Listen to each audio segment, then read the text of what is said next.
You are listening to The Buck. Today we are going to be talking about Week 7 of the NFL. First off, we got Thursday Night Football with the Saints at Cardinals. A heck of a game for both teams, with the Arizona Cardinals winning 42-34. This will put the Cardinals at 3-4. Andy Dalton sure was pick city with 3 interceptions that game. The Cardinals are tied for last in the NFC West. Womp womp. Now moving on to the Cleveland Browns at Baltimore Ravens. There were 0 passing touchdowns from both quarterbacks, obviously, since Lamar is a running back. But anyways, the running backs carried the heavy load for both teams throughout the entire game. The final score was 23-20 Ravens win. This will put the Ravens at 4-3. Honestly, kind of sad that you almost lose to the Browns, but okay. The Ravens are tied for first in the AFC North. Now moving forward with the most pathetic game I have seen all year. The Bucs at Panthers. Tom Brady played horrible. Not even a single passing touchdown. The Bucs have lost 2 straight weeks to teams they should have blown out. All the hype for what? The Panthers even had a third-string QB in who was just in the XFL. What happened, Baker Mayfield? Horrible performance all around. Final score was 21-3 Panthers win. This will put the Panthers at 2-5. The Panthers are tied for last in the NFC South. Moving to Falcons at Bengals, Joe Shiesty really lived up to his name this game, throwing for 481 yards and 3 touchdowns. A fantasy matchup nightmare. He also had 1 rushing touchdown that game. And as Coach O would say, go easy on that cigar, boy. This puts the Bengals at 4-3. The Bengals are also tied for first in the AFC North. Pittsburgh, put your game up, boy. The next matchup is Lions at Cowboys. The Cowboys, without a doubt, have the best defense in the league. Helping them is Trayvon Diggs and Micah Parsons, who I think is a very good player. The Lions had 1 good week, and then it all fell apart. The final score was 24-6 Cowboys win. This will put the Cowboys at 5-2. The Cowboys are third in the NFC East. The next game was Giants at Jaguars. The Giants are looking very good this week, and I think they are real playoff contenders if no one gets hurt, especially Saquon Barkley, who is having a standout season. The Giants won 23-17. This puts them at 6-1. Dang.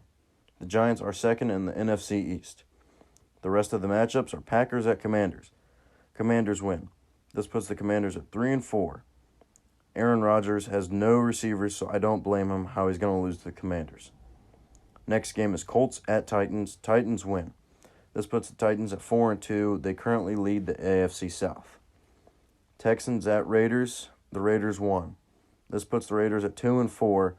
Obviously, this trade for Davante Adams is not going great. They are third in the AFC West. Jets at Broncos. Jets win. This puts the Jets at 5-2. This is very surprising since they are usually a poverty franchise, but this is a very good season for them so far. They are second in the AFC East. Chiefs at 49ers. Chiefs win, obviously, because Patrick Mahomes is obviously the best quarterback in the league. This puts the Chiefs at 5-2. They are currently first in the AFC West. Seahawks at Chargers. Seahawks win. Seahawks have had a very, very good season so far, and I think they are really good playoff contenders. This game put the Seahawks at 4-3. They lead the NFC West. Steelers at Dolphins. The Dolphins sadly win. This puts the Dolphins at 4-3, and they are currently third in the AFC East. But in Pittsburgh's defense, they do have a rookie quarterback and a rookie wide receiver in Deontay Johnson, who can't do anything at all. Now, the next game is Bears at Patriots. Bears somehow win. I put a bet on this and lost, sadly. This puts them at 3-4. They are currently tied for second in the NFC North. How they pulled this off, I really don't know. That wraps it up for the reviews on the Week 7 matchups. Now I'll be moving on to my predictions for Week 8. First off, we have Ravens and Buccaneers. After the Buccaneers' past 2-week performance, I really can't trust them, so I'm going to go with the Ravens. Next up, we have Broncos and Jaguars. Russell Wilson just doesn't have it anymore, and their running back core is just not good. I'm taking the Jaguars. Dolphins and Lions. I'm really hoping the Lions can pull something off like they did in that 1 week, but it's safe to say Dolphins will win, but I'm going to go out on a limb and pick the Lions. Next game we have is Panthers and Falcons. Panthers are looking pretty good, I must say, and the Falcons are just looking meh. Choke masters.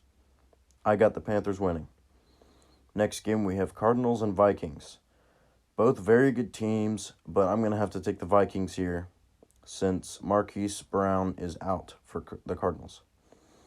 Bears and Cowboys. I'm going to take the Cowboys, obviously, because they have the best defense in the league, and the Bears' offense just stink. The next game we have is Raiders and Saints. I'm going to have to take the Raiders here because of Devontae Adams. The Saints just probably can't pull it off. Next game we have is Steelers and Eagles.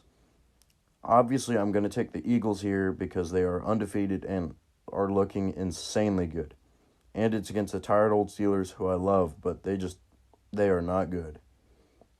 Next game we have is Patriots and Jets. After the Patriots lost to the Bears, I don't know how I can trust them. I really don't. The Jets are looking very good this season, so I'm going to take the Jets here.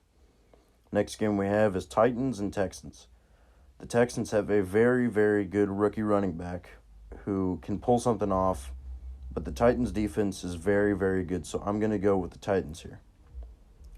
Next game we have is the Giants and Seahawks. Both very, very good teams, I think, this season. But with Barkley in for the Giants, I'm going to have to take the Giants, even though the Seahawks have Kenneth Walker III, and who I think is looking very, very good. The next game we have is Commanders and Colts. Both meh teams. The Colts have a backup quarterback coming in. They benched Matt Ryan. The Commanders, they're all right. I'm going to have to take the Commanders here. 49ers at Rams. The obvious pick would be the 49ers because just the Rams are not looking good. Their O-line sucks. Even though they were Super Bowl winners last year, but 49ers they just seem dangerous. I got the 49ers. Next game we have Packers and Bills. Obviously, Aaron Rodgers just does not have anyone to throw to, so I'm going to go with the Bills here. Next game we have, and final game we have, is the Bengals and Browns. I'm going to take the Bengals, obviously. Boyd had a blow-up week last week, and I think he's going to have another one. And Jamar Chase is just way too good. The Browns just probably can't hold on this time. Now on to fantasy football, where I will discuss the best player at each position. Kicking it off with the best fantasy football quarterback right now. Yes, you guessed it, it's Josh Allen. He is ranked number 1 for fan points this season. A very good quarterback and a very good player to have on your roster. He has averaged 28 to 29 points a game. Now with the best running back currently, Austin Eckler. I don't think anyone expected him to lead this year, though he did very good last year. So far, he has done tremendous, averaging around 20 fan points a game with a lot of receptions. An honorable mention, I would say, is Josh Jacobs. He has had excellent games lately. He has been averaging 19 to 20 fan points a game. The best wide receiver right now is Stephon Diggs. Dude has a lot of talent. I mean, come on, you got Josh Allen throwing to you. A very close second is Cooper Kupp, but I think Diggs will hold steady and continue to be the number 1 wide receiver, even though Cooper Kupp was the leading receiver last year for points. Now for the tight end spot.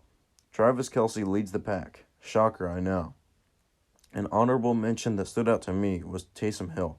Dude has that dog in him. Can play tight end and quarterback. That's pretty cool. The defense that has scored the most points, shockingly, but not really, is the Cowboys. They lead the league in fan points by a long shot, thanks to Trayvon Diggs. But how about that offense, Cowboys? Now, if your league is running a defensive player out there, the best possible player you could have right now is Roquan Smith. Dude is an absolute animal out there. Of course, though, it would be TJ Watt if he did not tear his pectoral. Comeback season, baby. That wraps it up for fantasy football. And since this will be up Friday, I will go ahead and predict Week 8's Thursday game. It will be the Ravens at Bucks. You would think this would be a total shootout, but remember, Lamar is a choke master lately, and Brady does not have family. Pun, pun. Bucks just lost to a third-string quarterback, Buccaneers, what happened? How you lose to the Carolina Panthers? So either both teams pick it up and end in the 40s, or this is like every other Thursday night football game, and everyone does pathetic. But for me, I got the Ravens winning this, as I said earlier. Brady has a dog in him for sure, but the dog's name is Courage the Cowardly Dog. Tune in next time to hear more interesting things about predictions and stats and info on what happened on that week. Play, play, play.